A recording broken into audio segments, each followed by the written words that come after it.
Assalamualaikum warahmatullahi wabarakatuh.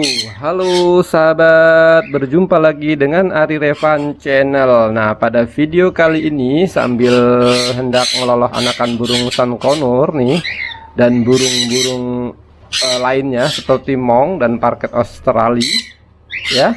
Saya akan bercerita tentang pengalaman suka dukanya memelihara burung-burung ini ya sahabat. Nah, di antara burung sankonur, parkit Australia dan mong, lovebird, parkit, dan lain-lain ya, biasanya ada yang rumit, ada yang tidak ya, ada yang mudah. Nah, salah satu di antara burung-burung yang rumit saat melihara waktu kecil adalah burung ini sahabat. Nah, ini burung koktail atau nama populernya burung falk atau ini kakak tua mini ya. Nih, bentuknya mirip kakak tua ya, ada jambulnya sahabat tuh ya. Atau burung parkit Australia ya. Sebenarnya nama latinnya adalah Nymphicus hollandicus. Nah, usianya bisa mencapai 16 hingga 25 tahun. Memang sahabat, burung-burung parrot biar kata kecil usianya cukup panjang-panjang juga ya, beda dengan burung-burung kicau. Nah, sahabat, kembali ke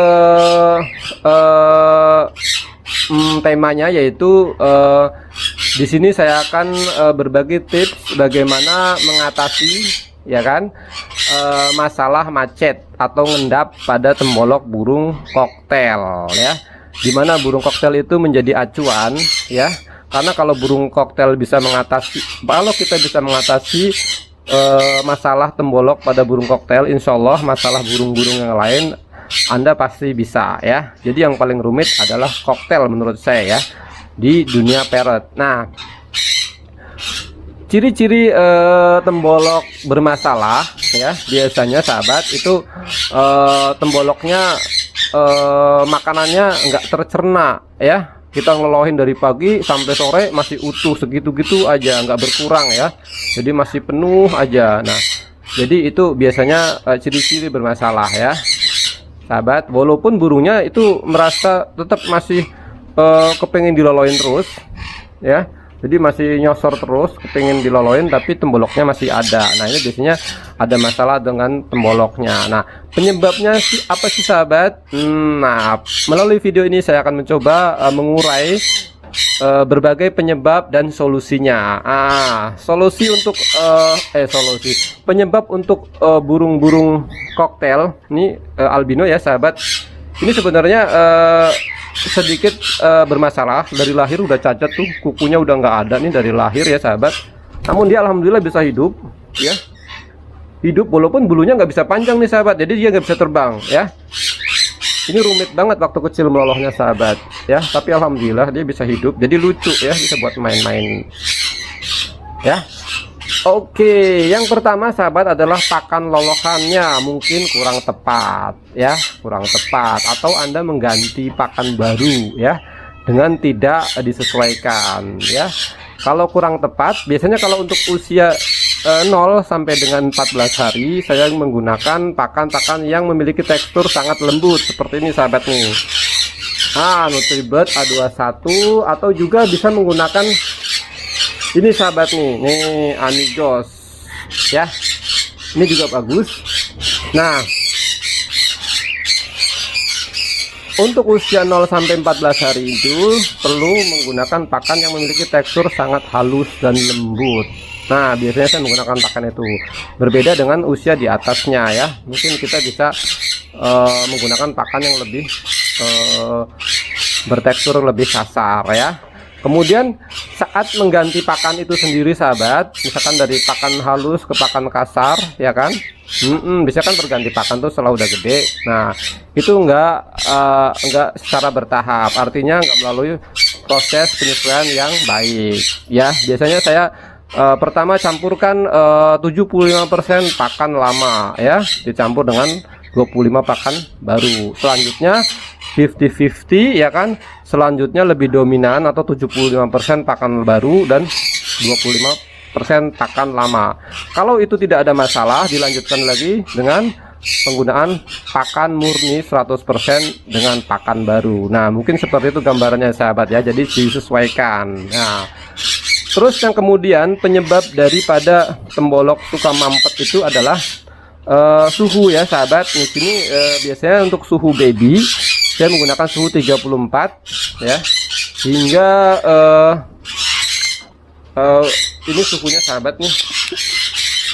Nah, 34 hingga 35,5 derajat. Nah, untuk mengaturnya biasanya bayi-bayi yang lebih kecil tuh butuh suhu yang lebih tinggi. Saya dekatkan dengan lampu ya. Untuk bayi yang lebih besar biasanya makan menjauh. Itu aja sahabat ya. Kita bisa mengakalinya dengan menggunakan satu inkubator. Nah, ini terlihat sahabat yang gede-gede lebih suka di sono ya. Ini tadi awalnya pas di depan di bawah lampu segini sahabat. Nah, suhu yang kurang tepat itu juga berpengaruh sahabat ya untuk proses pencernaan lancar ya, biar tidak ada masalah.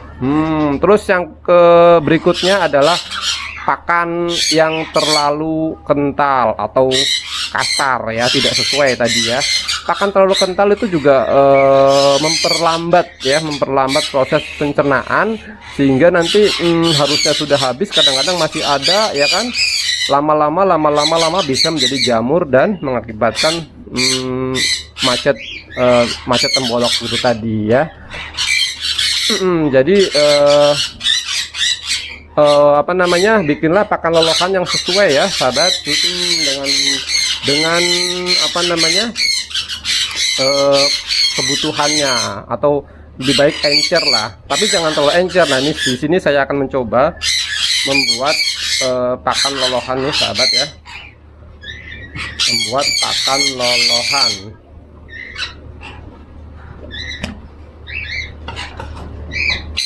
Ini karena sudah di atas 2 minggu semua, saya menggunakan pakan yang bertekstur lebih kasar ya sahabat.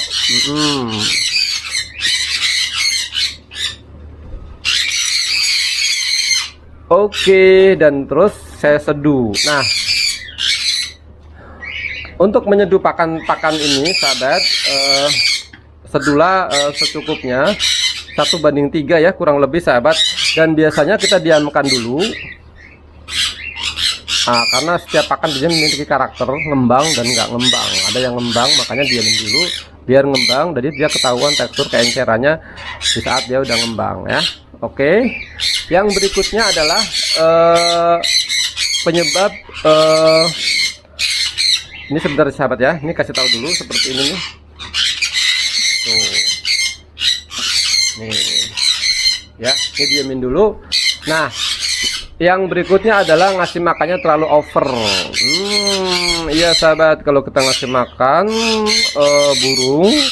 burung dengan lolohan terlalu berlebihan, maka akan mengakibatkan tembolok itu over ya, terlalu banyak. Biasanya untuk koktail ini rentan sahabat, kalau kita terlalu masukin terlalu banyak, dia akan membesar temboloknya. Nah semakin sering kita memberi pakan dengan over maka dengan kapasitas over maksudnya, maka tembolok itu akan kendor ya sahabat, jadi tidak memiliki daya cengkeram untuk mendorong pakan itu sendiri masuk ke pencernaan berikutnya. Nah, seperti itu, makanya cukupnya adalah idealnya adalah maksimal 80% dari temboloknya. Nah sahabat, untuk burung yang seusia ini biasanya saya kasih makan kurang lebih 10 mili. Nah, 10 mili seperti ini. Oke. Ini dengan cara dipaksa loh sahabat ya. Biasanya kalau cara dipaksa ini rentan akan masalah tembolok, tapi alhamdulillah ini tidak ada masalah ya. Nah sahabat, yang terakhir adalah penyebab dari masalah tembolok biasanya adalah kurangnya enzim ya sahabat. Nah, bila itu yang menjadi masalah, biasanya saya akan tambahkan enzim seperti kalau di pasaran tuh ada ya, yang buat manusia juga kadang-kadang bisa sahabat ya, seperti enzim Vitazim ya kan. Terus juga agak-agak lupa ya. Kalau enggak dengan itu lancar tembolok tuh yang buat ayam. kadang-kadang saya menggunakan itu juga, cuma dengan porsi yang sedikit. Kemudian cuka apel juga bisa. Namun sebelumnya pakan yang sudah terlanjur mengendap itu kita harus encerkan dulu, ya kan, menggunakan apa namanya, Vitazim tadi atau cuka apel tadi. Kemudian kita sedot keluar ya, menggunakan, biasanya aku menggunakan seperti ini sahabat nih, dimasukin kayak tadi, tarik mudah ya. Namun yang lebih penting dari semua itu adalah pencegahan ya sahabat. Nah di sini kalau kita udah melakukan pencegahan, biasanya masalah ngendap tembolok atau macet pendolok itu insya Allah tidak terjadi ya. Salah satunya dengan menambahkan pakan dengan probiotik, atau saya suka sering menggunakan ini sahabat nih. Ini dia ya, lagi nggak promosi sahabat, tapi aku pakai sudah bagus ini ya. Berapa kali saya pakai bagus.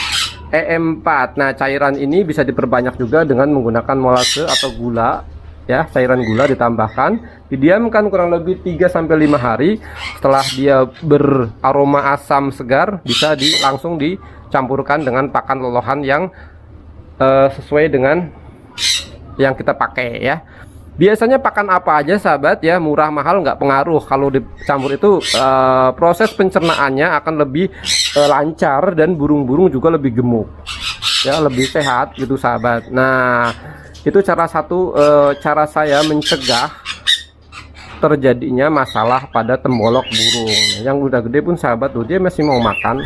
Nah sebenarnya sahabat, ini sedikit saya buka, pakan yang saya gunakan ini adalah pakan pabrikan. Namun sebenarnya saya tidak menggunakan pakan khusus lolohan ya sahabat. Artinya ini pakan, sebenarnya pakan-pakan yang buat burung dewasa ini sahabat, saya hancurkan atau saya giling menjadi halus seperti ini ya. Nah terus saya kasihkan ke mereka tuh, dan nggak ada masalah. Apalagi apabila Anda menggunakan pakan-pakan yang khusus untuk lolohan, harusnya tidak bermasalah ya, karena pakan-pakan yang buat lolohan itu biasanya banyak mengandung enzim juga ya sahabat. Tuh dia doyan banget tuh, Sun Conur juga doyan tuh, yang gede-gede ini doyan sahabat. Nah itulah sahabat salah satu tips yang mungkin berguna buat teman-teman yang ingin meloloh bayi anakan dari usia kecil hingga besar ya. Gunakan selalu larutan probiotik untuk membantu proses pencernaan ya, sehingga mencegah terjadinya masalah pada pencernaan. Oke sahabat, itu dulu dari saya, semoga bermanfaat dan bisa menjadi salah satu solusi dari setiap masalah